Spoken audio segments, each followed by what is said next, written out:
Innal hamdalillah nahmaduhu wa nasta'inuhu wa nastaghfiruh wa na'udzu billahi min syururi anfusina wa min sayyiati a'malina.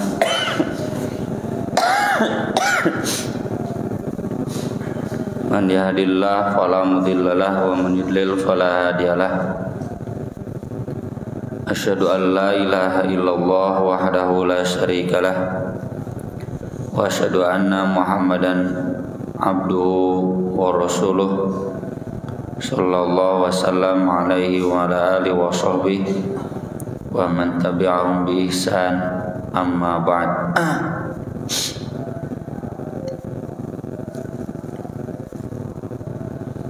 Babu manaqibil Hasan wal Husain radhiyallahu anhuma.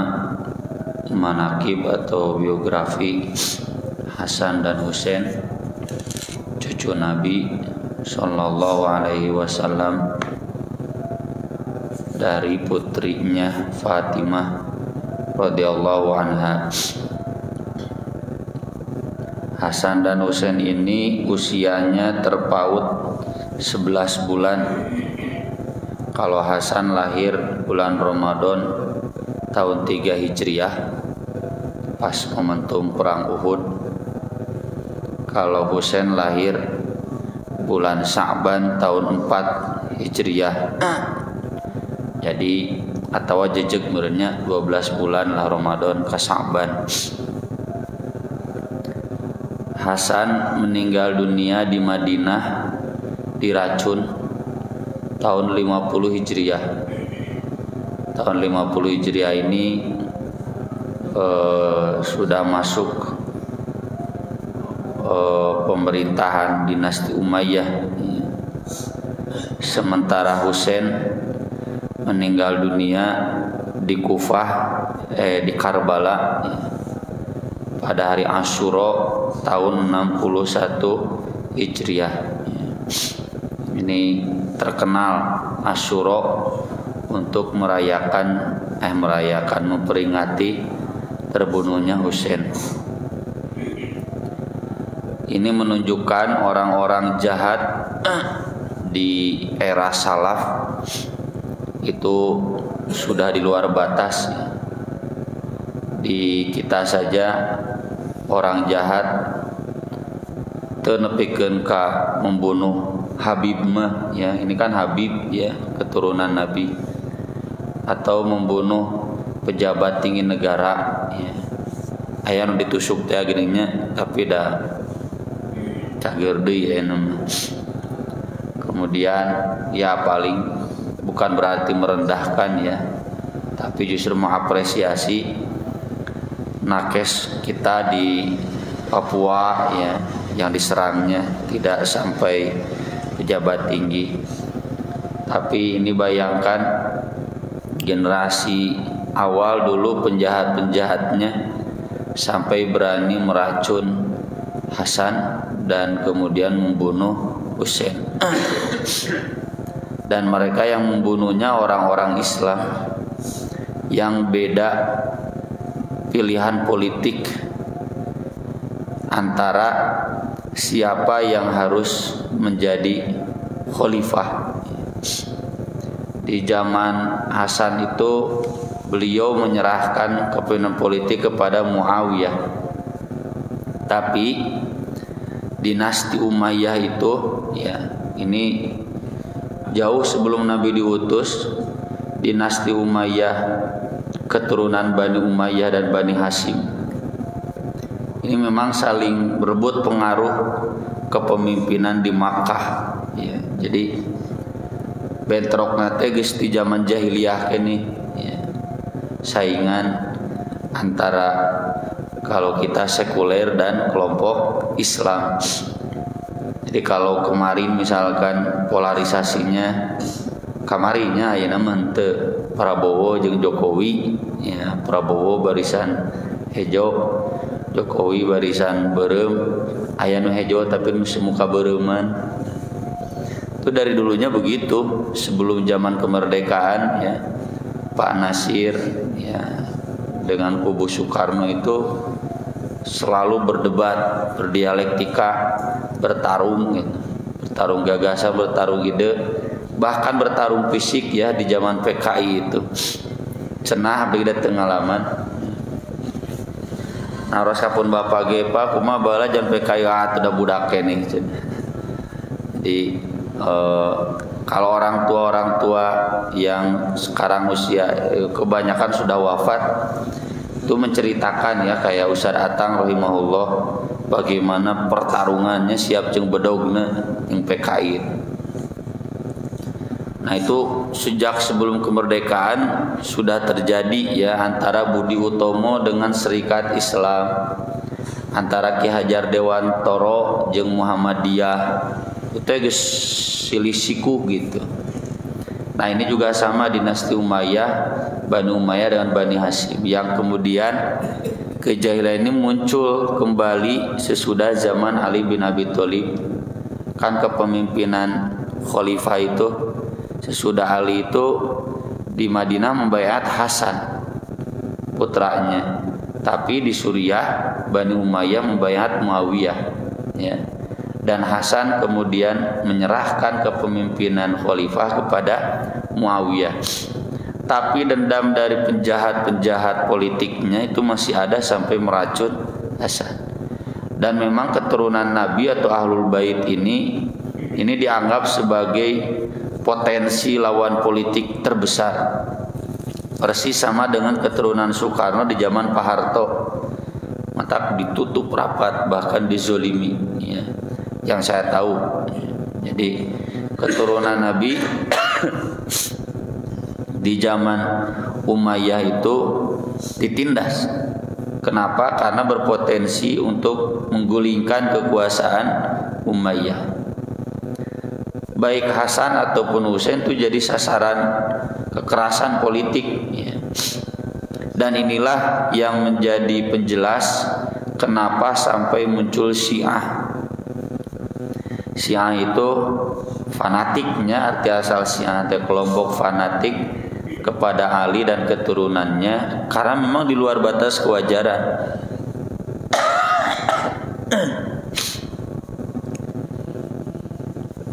Meski bukan berarti kita membenarkan Syiah. Jadi sesuatu yang di luar batas kewajaran ekstrim nggak perlu disikapi dengan ekstrim lagi. Jadinya jadi Syiah. Saking ekstrim mendukung keturunan Ali, jadinya kalau ada ekstrim jadi ada kebencian. Jadi kalau keturunan Muawiyah ya atau sayhunya kakeknya di atas namanya Umayyah membenci Bani Hashim sudah lama termasuk keturunan Nabi, menganggapnya potensi politik berbahaya. Nah kalau pendukung keluarga Nabi atau Syiah itu membenci Umayyah plus para sahabat karena sahabat dinilai diam ya. Sahabat dinilai mendukung Bani Umayyah padahal para sahabat hanya tawakuf ya kan. Kembali ke hadis umum, kalau kita mengalami pemimpin yang dolim, din hadisnya kan falyasbir, sabar. Najan pamimpin tapi kasebeleun nya jika pamimpin di Indonesia lah lain ayeuna wae. Kecuali kalau menurut saya subjektif Pak Habibie lah gitu. Meskipun dolim, umat Islam tetap harus sabar. Sabar itu tidak boleh kudeta. Karena kalau memecah belah negara nanti banyak korban jahiliyah. Itu sebetulnya ijtihad sahabat, tapi bagi Syiah itu dianggap sebagai pembiaran. Makanya kelompok Syiah kaurang ngewa, kita kan jalur para sahabat ya, Ahlus Sunnah wal Jamaah itu mengikuti sunnah. Jamaah itu mayoritas kaum muslimin, para ulama, dan juga membenci Bani Umayyah. Jadi pokoknya mah ngewa kasasaha we gitu. Ya persis lah puntennya kelompok fanatik kemarin yang ke Prabowo gitu geus dibejaan ku urang tong fanatik teuing dah kekat nama sarua Prabowo jeung Jokowi teh tak kakarakat tingali ayeuna. Berarti memehna ge urang geus apalnya Prabowo teh nyapres teh jeung saha itu kudu make dalil jeung make istighosah perang Badar dina kampanye teh nya begitu ka viral terlalu lebay.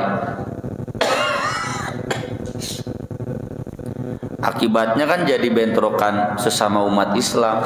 Nyapunten, ieu kelompok Habib Rizik atau 212 geuleuh ka NU ge geuleuh ka dieu gitu. Sampai sehari ini silih hantem dina YouTube teh nya NU itu sangat toleran. Tapi tolerannya ke orang sekulernya bahkan orang kafir, ka Wahabi mah teu toleran. NU na NU di luhur, NU nu dihandap. NU dihandap mah samalah dengan kita. Salafi gitu, FPI begitu ya. Nah, ini karena kebencian. Jadi dari sejarah kita harus belajar kecintaan tidak perlu dengan ekstrim sehingga memunculkan kebencian kepada sesama muslim.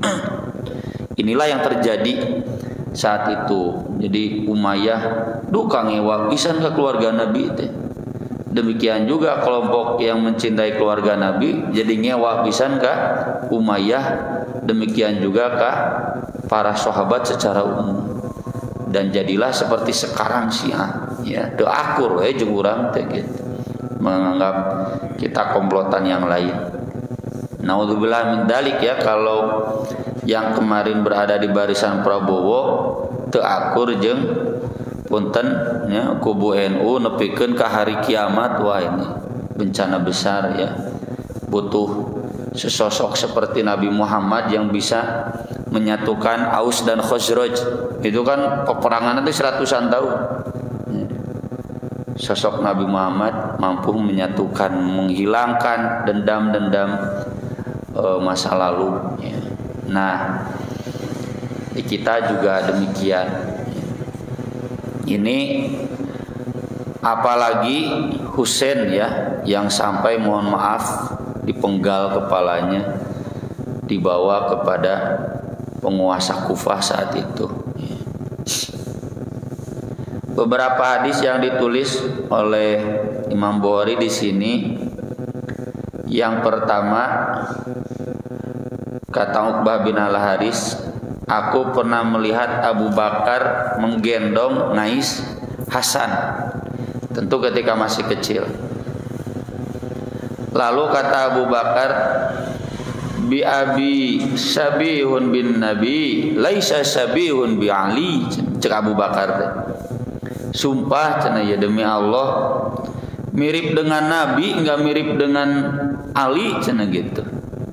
Sampai Ali pun tersenyum ya. Nah, cenah mirip ka Aki, teu mirip ka bapana gitu. Kemudian kata Anas bin Malik, lam yakun ahadun asbah bin Nabi sallallahu alaihi wasallam minal Hasan bin Ali. Tidak ada seorang pun yang lebih mirip dengan Nabi dibanding Hasan bin Ali. Apakah ini tidak bertentangan dengan hadis yang sudah kita bahas tentang Ja'far bin Abu Thalib, kakaknya Ali, yang sudah kita bahas bahwa beliau sangat mirip dengan Nabi. Kata Ibnu Hajar, kalau kita runut ya riwayat-riwayat yang ada yang mirip dengan Nabi dari keluarganya itu kurang lebih ada 11. Perempuan 1, yaitu Fatimah. Jadi Fatimah mah gak mirip ke ibu, mirip ke Nabi. Hasan Husain teh berarti kuatnya ti Fatimah. Kan maaf ya, ada hadis ketika Ummu Sulaim bertanya, kalau ibu-ibu cenah ngimpi wajib mandi tidak gitu. Ummu Salamah dan Aisyah langsung ngumpul malu. Ih cenah nu kitu wae ditanyakeun gitu. Kata Nabi, iya. Terus nanya lagi Ummu Sulaim teh ibunya Anas teh, kata Nabi, iya kalau keluar air. Nah, Ummu Salamah penasaran, masa cenah bisa begitu meureun teu ngalaman Ummu Salamah. Kata Nabi, fa min aina yakunu syabah. Kalau begitu dari mana ada anak mirip dengan ibunya? Berarti punten ada air dari ibunya. Ada air dari bapak, ada air dari ibu, tergantung dominan yang mana, budak teh bakal mirip kanu salah sahijina. Mirip ke bapak berarti dominan air dari bapak, mirip ke ibu berarti dominan air dari ibu. Nah, ini Hasan Husain ini ke Fatimah. Fatimah ke Nabi, ya, tidak ke Siti Khadijah miripnya. Kemudian Hasan Husain Ja'far bin Abu Thalib, putranya Abdullah bin Ja'far, terus Kuthum bin Abbas, ini adiknya Ibnu Abbas. Kutham kakaknya ya. Jadi kalau Ibnu Abbas nggak mirip dengan Nabi yang jadi ulama sahabat itu, tapi kakaknya mirip dengan Nabi. Abu Sufyan, ya, kemudian Muslim bin Uqail bin Abi Thalib, Alo berarti kalau Ali. Kemudian As-Sa'ib bin Yazid, ini buyut dari Imam Syafi'i. Imam Syafi'i itu kan Habib, ya, keturunan Nabi. Anu apal silsilah nama nepikeun ka Sunan Gunung Jati mah Syarari Hidayat sagala katalar gitu. Silsilah Sunan Gunung Jati ka Nabi Muhammad apal katalar, urang mah lah arorea mah apalkeun ge. Jeung susah we merujukna, beliau mah apa cerdas. Abdullah bin Amir Quraisy, ya, Kabis, semuanya ada 11. Ini tidak bertentangan, tapi yang paling mirip itu adalah Hasan. Kemungkinan Nabi ketika bersabda kamu mirip denganku kepada Ja'far, itu kan untuk menenangkan, ya, dibanding Ali. Ja'far itu lebih mirip dengan Nabi. Ali ke Abu Thalib, ke bapaknya. Lalu kemudian komentar para sahabat ketika kan saat itu pasti Hasan masih kecil, nya can katingali mirip jeung Nabi. Nah, Hasan sesudah dewasa, jadi ketika Nabi wafat berarti usia Hasan baru 8 tahun. Kan Nabi wafat tahun 10. 11 nya 11 Rabiul Awal, jadi 10 masuk ke 11. Hasan kan lahir tahun 3, berarti ketika Nabi wafat teh kurang lebih 7 tahun lah nya, 8 tahun. Can katingali 8 tahun nya mirip saha.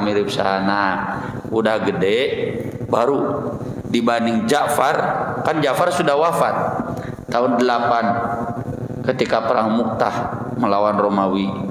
Sebelum Nabi wafat Ja'far sudah wafat. Nah, ketika Hasan dewasa baru katingali mirip dengan Nabi, ya, remaja gitu. Termasuk Husain juga mirip dengan Nabi dalam hadis yang lain, tapi dibanding Husain, Hasan lebih mirip dengan Nabi Sallallahu Alaihi Wasallam. Itulah mengapa kata Anas dan Abu Bakar, cenah ieu mah mirip jeung Nabi, teu mirip jeung bapana, gitu. Sampai Ali pun tertawa. Kemudian hadis lainnya, Nabi Shallallahu Alaihi Wasallam pernah menggendong Hasan di atas bahunya, ya, dipunggukeun kita. Nah, eta ngai sunah berarti. Lain ngai sunah, pokoknya pernah seperti itu. Lalu kata Nabi, Allahumma inni uhibbuhu fahibbah. Ya Allah, sungguh aku mencintainya, cintailah dia. Ini dalil yang jelas wajib mencintai keluarga Nabi. Dan kita sudah bahas ya di pembahasan yang lalu. Kita jangan terjebak ekstrim kanan ekstrim kiri menyikapi keluarga Nabi itu.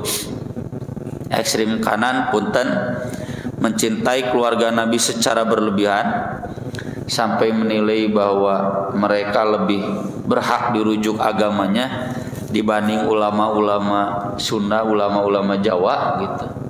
Lantaran lain keturunan Nabi orang Sunda, orang Jawa mah misalkan. Jadi ngaji teh embung we punten kanu lain keturunan Nabi mah. Ya, itu menurut saya terlalu ekstrim. Atau sebaliknya bisi aya di persis Muhammadiyah lah naon keturunan Nabi mana buktina gitu. Dan itu buktinya jelas ya. Sehingga Habib Rizik itu punya sertifikat. Jadi akte nanti dua, akte ti pamarentah jeung akte ti Robitoh Alawiyah. Kan syarat keturunan Nabi itu kayak Habib Rizik, bapaknya harus keturunan Nabi, ibunya juga harus keturunan Nabi. Sehingga Habib Ahmad baheula di dieu itu bapaknya Habib, ibunya Habibah. Tak kalau bapaknya menikah dengan yang bukan Habibah, anaknya nggak bisa disebut Habib. Ya, jadi guys batal keturunan Nabina, soalnya setengah. Ya. Itu sampai begitu dijaganya keturunan Nabi di kalangan Robitoh Alawiyah, organisasi keturunan Ali Robitoh Alawiyah. Dulu memang yang protes itu pertama Al-Irsyad. Al-Irsyad itu kan dulu datang ke sini bareng dengan Robitoh Alawiyah. Tapi mohon maaf, karena terlalu ada ekstrim, maka Al-Irsyad misah. Ya, makanya kurang akur ya. Biasalah Al-Irsyad kan juga persisnya disebut Wahabi gitu. Nah ini kurang baik lah ya, kuduna tong aya ponis-ponis. Tapi juga kadang karena Al-Irsyad itu turunan Arab unggul. Ya, soalnya tinggal juga Anies Baswedan itu turunan Arab. Ini Al-Irsyad juga kadang terlalu berlebihan, kemudian menolak hakikat keturunan Nabi. Padahal keturunan Nabi itu ada, dijaga sampai hari, dan kita wajib mencintainya.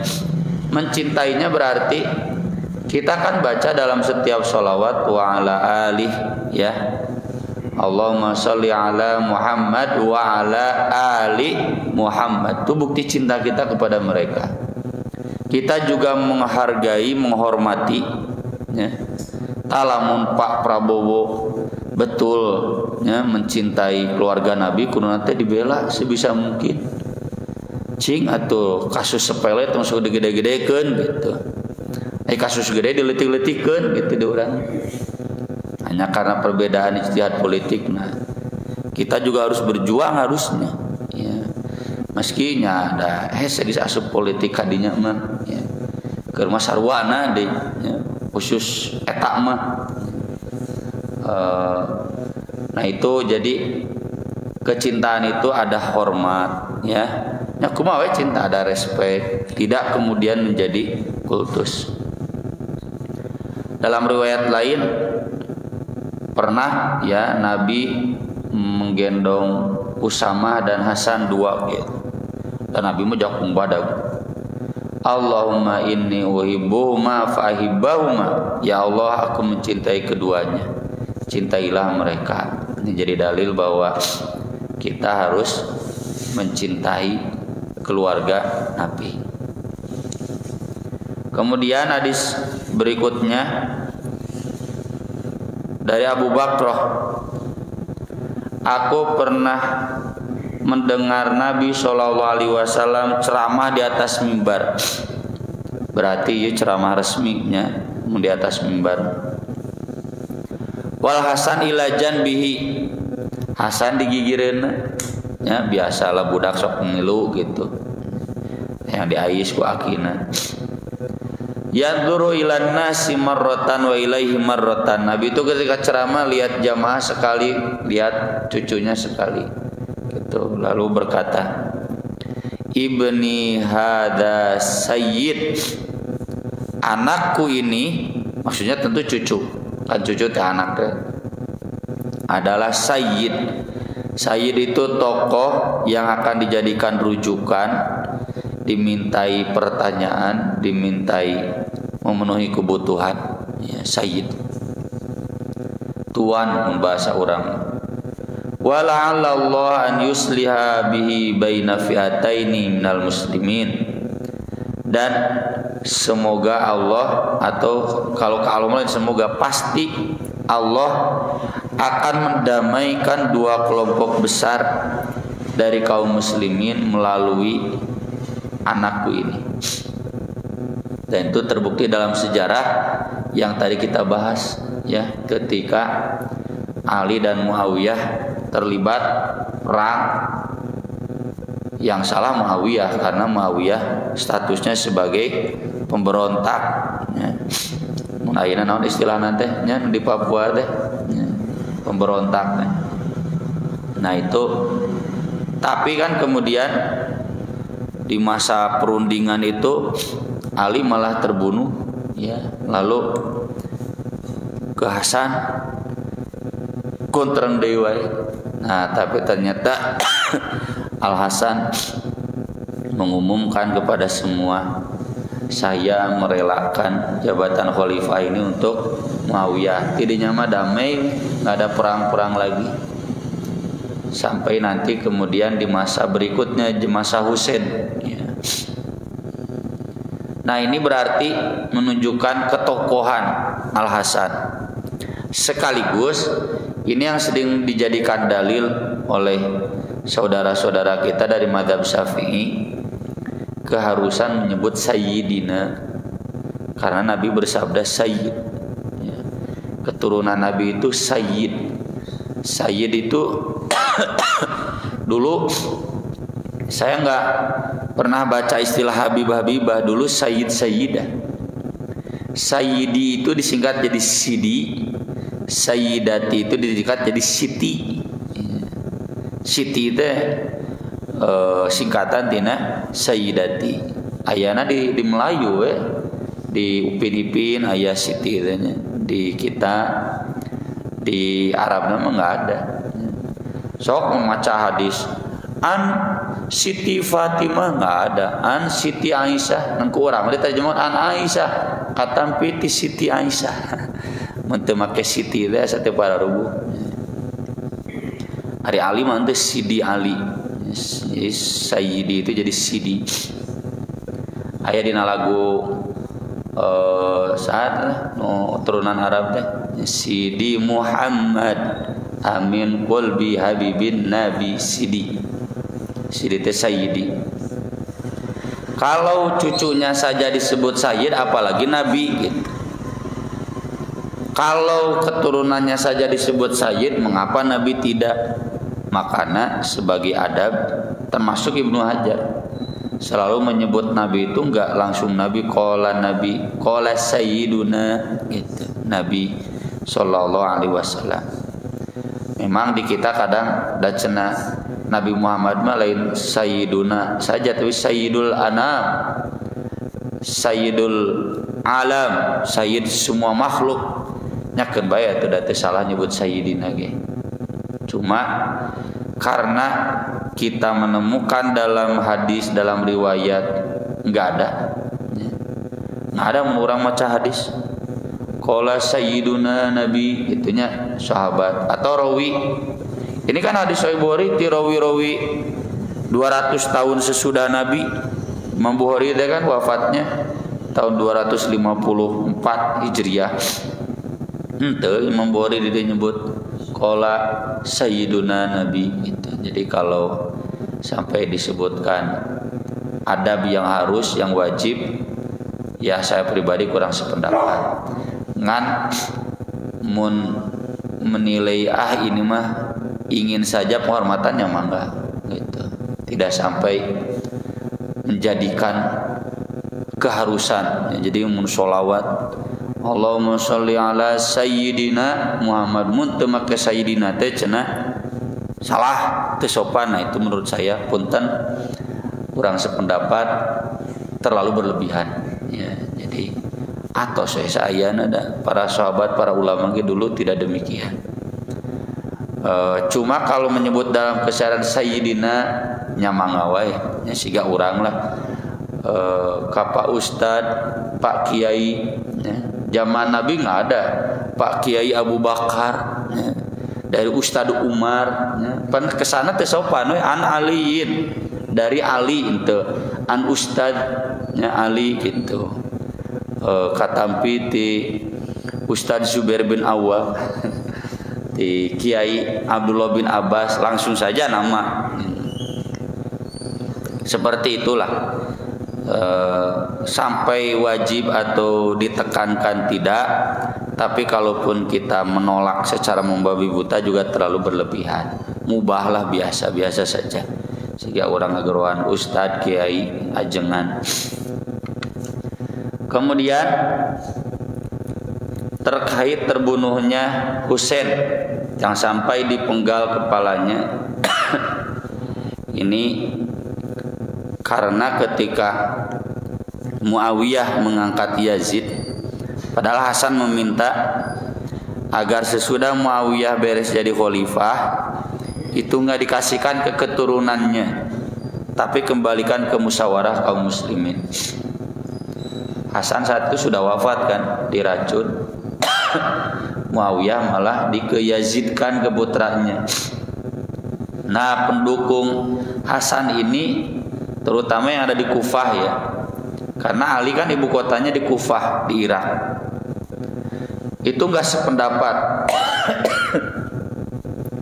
Dan mereka kemudian mengundang Husain untuk datang ke Kufah, menyusun kekuatan bersama-sama untuk melawan Yazid. Dan sebelum Husain berangkat itu sudah diingatkan oleh para sahabat, terutama oleh Ibnu Abbas, jangan pergi ke Irak. Irak mah dina hadisna gitu tukang wadul lungkul. Ya, di hadisnya kan banyak yang menyebut Irak itu banyak para pendusta, sumber fitnah. Yang kedua, kan nggak boleh. Dah kalau kumage lamun disebut sah-sah. Muawiyah nunjuk Yazid persis sama dengan Abu Bakar nunjuk Umar tuh lewat musyawarah. Seandainya nanti Jokowi nunjuk Gibran, ya, secara syariat mah sah. Cuma kan sudah ada undang-undangnya di kita. Nah, itu yang bisa kita perjuangkan. Melanggar kesepakatan. Mereka kuat, kita nggak punya kekuatan. Mereka punya tentara. Mun urang ngalawan sarua jeung eta teh tadi mati jahiliyah. Naon mati jahiliyah teh? Nyai mati syahid mah ngalawan orang kafir, perang agama, da ieu lain perang agama sarua jeung orang Islam. Hanya karena perang kekuasaan. Tapi Husain kekeh karena ingin berjuang melawan kezaliman. Ya beda ijtihad. Dan kita tahu ya kemudian di jalan di Karbala dikepung oleh pasukan Yazid sampai dipenggal kepalanya, anak-anaknya, keturunannya semua dibunuh. Padahal juga Ibnu Abbas sudah mengingatkan kepada Husain jangan bawa keluarga. Bisa ana naon, tapi dah memang niatna dek pindah, ya, pindah ke Kufah ke basis bapaknya dulu. Kepada Abdullah bin Umar pernah ada yang bertanya, bagaimana hukumnya membunuh lalat? Lalu Ibnu Umar bertanya, itu kamu siapa? Dia menjawab, saya orang Irak. Kata Ibnu Umar, ahlul Irak yas'aluna 'anil dzubab. Wei cenah. Iya orang Irak bertanya tentang hukum darah lalat, membunuh lalat. Wa qad qatalu ibnati Rasulillah sallallahu alaihi wasallam. Padahal mereka tidak peduli sudah membunuh cucu Nabi sallallahu alaihi wasallam. Ari maehan laleur cenah ditanyakeun, ari maehan cucu Nabi teu ditanyakeun. Kurang ajar gitu, dicarekan ke Ibnu Umar. Buat apa kamu nanya lalat? Geus jelas dina hadis Bukhari ge lalapkeun we laleur mah piceun. Ya, mun laleur asup kana kopi panas. Ya, da abdi mah tara nyuci kopi. Cek Nabi kan lalapkeun, paeh kan? Piceun. Enggak apa-apa. Ya, membunuh hewan yang seperti itu kalau mengganggu siga reungit paehan ku urang. Ya, teu nanaon da memang mengganggu. Ya, tidak termasuk pembantaian nyamuk. Dorakan teh. Ya cenah laleur wae ditanyakeun. Ari icu Nabi teh ditanyakeun. Nah, itu yang diprotes oleh Ibnu Umar, dan ini menunjukkan bahwa para sahabat menilai yang membunuh Husain itu hakikatnya penduduk Irak. Mereka yang mengundang Husain, tapi kemudian mereka yang membiarkan Husain. Kemudian ketika dikepung, ketika datang ke Karbala teh kuna geus anu nyambut nya di perbatasan teh iman teu kitu da garde wadul. Jadi kalau menurut sahabat, siapa yang membunuh Husain? Syiah. Tapi Syiah pintar, saha nu mayahan Husain? Ahlus Sunnah. Karena Ahlus Sunnah mendukung kepemimpinan Yazid. Tapi kalau menurut sahabat nu mayahan Husain saha? Syiah. Saha nu ngajakna? Ya, Ahlus Sunnah mah sudah mengingatkan sahabat entah orang Irak gede waduh. Irak itu kan kalau sekarang Irak dan Iran. Ya, mata di baheula nepikeun ka ayeuna pusat Syiah itu di Irak dan di Iran. Padahal Nabi SAW bersabda, huma roihanata ya minad dunya. Mereka adalah wangianku dari dunia. Jadi kalau kita nya lain kita lah Pak Dayan meureun di dieu mah teu ngalaman merasa bahwa cucu itu sesuatu yang membahagiakan di dunia, itu bukan berarti gila dunia. Nabi juga begitu ya. Bapak saya kalau saya datang ke sana, mana cenah bari atuh jeung budak teu nanyakeun urang. Itu teh lain gila dunia, eta mah manusiawi. Nabi saja begitu. Ini penghiburku ya, yang menyenangkanku, wangianku di dunia. Jadi menikmati dunia dengan cucunya. Pak Aden misalkan, hayu orang jajan ke Alfamart, wah ngajak incu deh.